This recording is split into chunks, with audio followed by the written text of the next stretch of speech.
तो नमस्कार प्रणाम स्वागत बरुआ सबके राइटर आशिक अभिषेक के चैनल पर। और सब बताएं आप सब कैसन बानी। उम्मीद करते हैं रउआ सब भी बढ़िया होखब, अच्छा होखब। तो रउआ सबन खातिर लेके आ गए बनी बिल्कुल दर्दनाक, बिल्कुल ब्लास्ट, बिल्कुल खतरनाक मीटर भोजपुरी ट्रैक पर भोजपुरी रक्षाबंधन के गीत, सावन स्पेशल भोजपुरी रक्षाबंधन के गीत रउआ सबन खातिर लेके आ गए बनी। उम्मीद करते रउआ सबके बेहद पसंद आई। अगर एक रउआ नया म्यूजिक बनवा के बढ़िया से दिल से गायकी कहतनी तो 100% बाकी गाना और मार्केट में ब्लास्ट करी।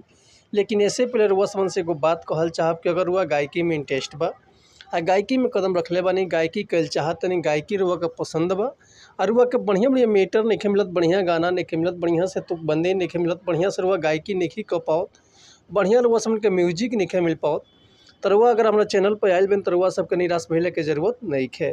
कहीं से कि रुआ समन खातिर हम हर एक प्रकार के सॉन्ग लिखिले, हिंदी होके चाहे भोजपुरी होके, चाहे रुआ कोनो भी ट्रैक पर भोजपुरी गाना, चाहे नया कंपोजिशन गाना लिखवा सकिले।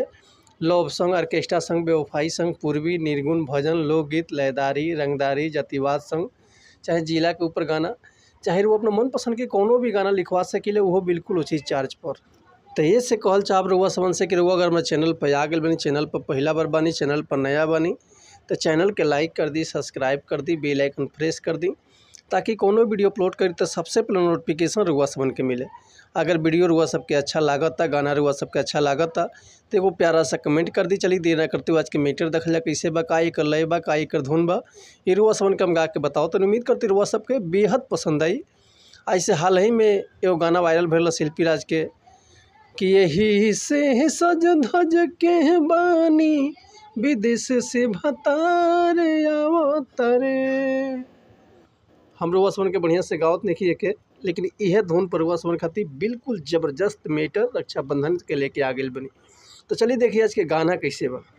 एगो पति अपना पत्नी से का कहत रे, कैसे कहत रे कि नया नया पेन्हलू साड़ी हो, नई आरती के थारी हो, का बात बाटे बताओ ये धनिया, कहेला बारू तैयारी हो।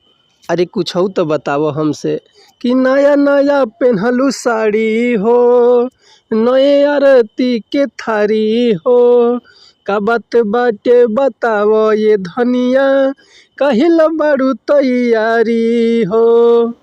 कि बनी के बहार आवो तारे हो, चढ़ के उतार आवो तारे, कि रखिया बनावेला हमरा से हो भैया हमारे आवो तारे, कि रखिया बनावेला हमरा से हो भैया हमारे आवो तारे।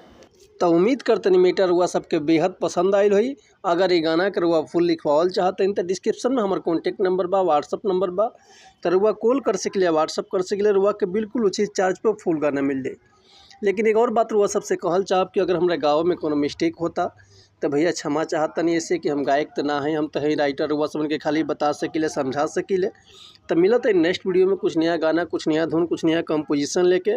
तब तक के लिए रुआ सब सन्मति चाहतनी। नमस्कार प्रणाम, जय हिंद, जय भारत, जय भोजपुरी समाज, हर हर महादेव, जय शिव शंभु, जय माता दी।